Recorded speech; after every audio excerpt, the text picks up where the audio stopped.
નમસ્કાર, સ્વાગત છે આપ સૌનું અમારી યુટ્યુબ ચેનલ ટોપ ગુજરાતમાં. મારું નામ છે રેહાન જુનેજા. મિત્રો, જે પ્રમાણે આપણી આગાહી હતી એ પ્રમાણે વરસાદની ગતિવિધિ જોરદાર થઈ ગઈ છે. આજે રાત્રે ઉત્તર ગુજરાતની સાથે સાથે મધ્ય ગુજરાતમાં મેઘતાંડવ જેવા દ્રશ્ય સામે આવે છે. મતલબ કે ભારેથી અતિ ભારે વરસાદ જોવા મળ્યો છે, જેમાં ઉત્તર ગુજરાતના અમુક ભાગોમાં અત્યારે રાતથી લઈ અને અત્યાર સુધીમાં 8 થી ઉપરના આંકડા સામે આવી રહ્યા છે. મતલબ કે ધારણા કરતા વરસાદની ગતિવિધિ છે એ વધુ જોવા મળી રહી છે, જે એક ખુશીના સમાચાર અને આનંદના સમાચાર કહી શકાય કે આપણી આગાહી સચોટની નજીક રહી છે. અને આપણે પ્રેડિક્શન આપ્યું હતું કે આવનારી 24 કલાકની અંદર આ વિસ્તારોની અંદર ભારેથી લઈ અને અતિ ભારે વરસાદ જોવા મળી શકે છે. જો કે આપણે હજી પણ ઇંચના આંકડા નથી આપ્યા, પણ હજી પણ આપણે ઇંચના આંકડા ન આપીશું, કારણ કે ઇંચના આંકડા આપવાની આગાહી હજી કરવી જ નથી. તો સૌથી પહેલાં આપણે ચેનલને સબસ્ક્રાઇબ ન કરી હોય તો હવામાનની રેગ્યુલર અને સચોટ અપડેટ મેળવવા માટે આપણી યુટ્યુબ ચેનલને સબસ્ક્રાઇબ કરી લેજો. સાથે સાથે આ વિડીયોને લાઈક આપી અને દરેક ગ્રુપમાં શેર કરજો. આજે આવનારી 24 કલાકની અંદર કયા કયા વિસ્તારોમાં શક્યતા છે અને આજે કયા કયા વિસ્તારોમાં શક્યતા છે એની આપણે આ વિડીયોમાં વાત કરીએ.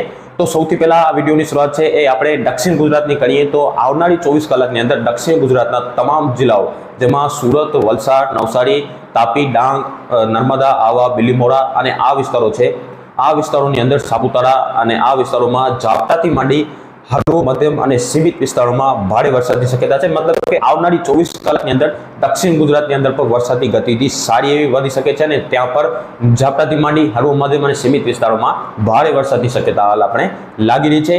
જ્યારે મધ્ય પૂર્વ ગુજરાતની વાત કરીએ તો મધ્ય પૂર્વ ગુજરાતના તમામ જિલ્લાઓ, જેમાં જે વડોદરા, આણંદ, નડિયાદ, ખેડા, અમદાવાદ, ગાંધીનગર, વડોદરા આ વિસ્તારો છે, ત્યાં પણ ઝાપટાથી માંડી મધ્યમથી ભારે અને અતિ ભારે વરસાદ પણ જોવા મળી શકે છે. ભારેથી અતિ ભારે વરસાદ અમુક વિસ્તારોમાં જોવા મળી શકે છે, જેમાં રીતસરનું મેઘતાંડવ જોવા મળી શકે છે. આવનારી 24 કલાકની અંદર આ વિસ્તારોમાં રીતસરનું મેઘતાંડવ થશે. ભારેથી લઈ અને અતિ ભારે વરસાદના આંકડા છે ત્યાં આવે એવી પૂરેપૂરી શક્યતા મને લાગી રહી છે. જ્યારે પૂર્વ ગુજરાતના ભાગો છે તેમાં પણ આવનારી 24 કલાકની અંદર વરસાદની ગતિવિધિમાં મોટો વધારો થાય અને ત્યાં પણ રાતથી સારો વરસાદ છે અને આવનારી 24 કલાકની અંદર ત્યાં પણ આંકડા હજી ઉપર આવી શકે છે. મિત્રો, સાવધાન રહેજો. ત્યાં આવનારી 24 કલાક છે હજી પણ અતિ ભારે છે. ત્યાં રીતસરનું મેઘતાંડવ થશે. મેઘતાંડવ છે એમાં આંકડા છે એ ઉપર આવતા હોય છે. તો જેમાં છોટાઉદેપુર, અરવલ્લી, ગોધરા અને જે દાહોદ જેવા વિસ્તારો છે ત્યાં ભારેથી અતિ ભારે વરસાદ જોવા મળી શકે છે. અને જ્યાં ભારે વરસાદ થશે ત્યાં ગાજવીજનું પ્રમાણ છે એ પણ થોડું નોર્મલ કરતાં વધુ જોવા મળે એ શક્યતા હાલ આપણે માની રહ્યા છે. થોડોક પવનની સ્પીડ છે એ પણ થોડીક અહીંયા વધુ જોવા મળે એ શક્યતા હાલ આપણે માની રહ્યા છે.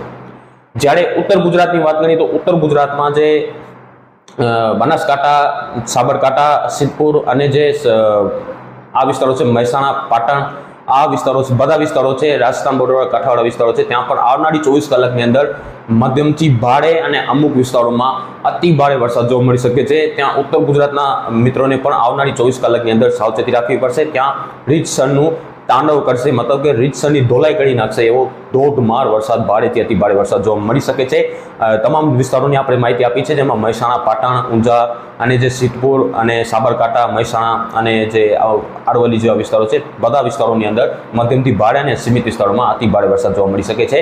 ત્યાં રીતસરનું મેઘતાંડવ ત્યાં પણ જોવા મળી શકે છે. આપણે પહેલાથી કહી દીધું કે સિસ્ટમની અસર છે એ ગુજરાત રિજિયનમાં સૌરાષ્ટ્ર કચ્છ થશે. તો આ પ્રમાણે જ હજી પણ વિસ્તારોની અંદર ઉત્તર ગુજરાત અને મધ્ય ગુજરાતના આવનારી 24 કલાકની અંદર સાવધાન રહેવું પડશે, કારણ કે ભારેથી અતિ ભારે કલાક છે, 24 કલાક છે ત્યાં ભારે રહેવાની છે.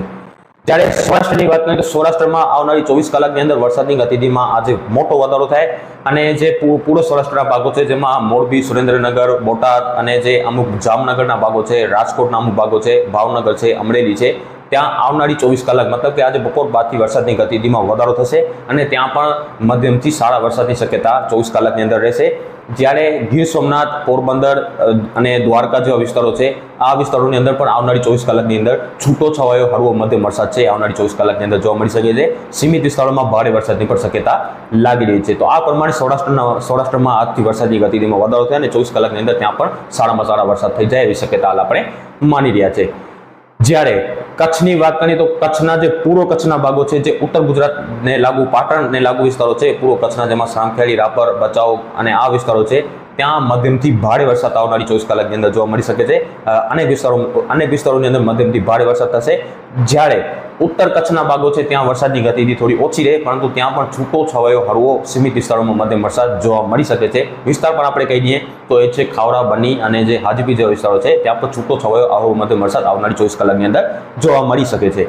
જ્યારે કચ્છના જે દરિયાકાંઠાના ભાગો છે જેમાં માંડવીથી લઈ અને મુંદ્રા, ગાંધીધામ આ વિસ્તારો છે, અંજાર આ વિસ્તારોની અંદર પણ આવનારી 24 કલાકની અંદર મધ્યમથી સારા વરસાદની શક્યતા લાગી રહી છે.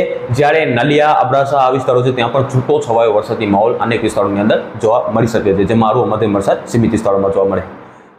આ પ્રમાણે આખા ગુજરાતની અંદર આવનારી 24 કલાકની અંદર વરસાદ જોવા મળી શકે છે. મળીશું કાલે એક નવી અપડેટ સાથે. અને આવનારી 24 કલાક છે ઉત્તર ગુજરાત અને મધ્ય ગુજરાત માટે ભારેથી અતિ ભારે રહેવાની છે, તો ત્યાં થોડો સાવચેત રહેવાની જરૂર લાગે છે. અને બાકી આખા ગુજરાતમાં 24 કલાકની અંદર વરસાદની ગતિથી વધી શકે છે અને અનેક વિસ્તારોની અંદર સારામાં સારા વરસાદ થઈ જશે. મળીશું કાલે નવી અપડેટ સાથે. ત્યાં સુધી બધાને આભાર.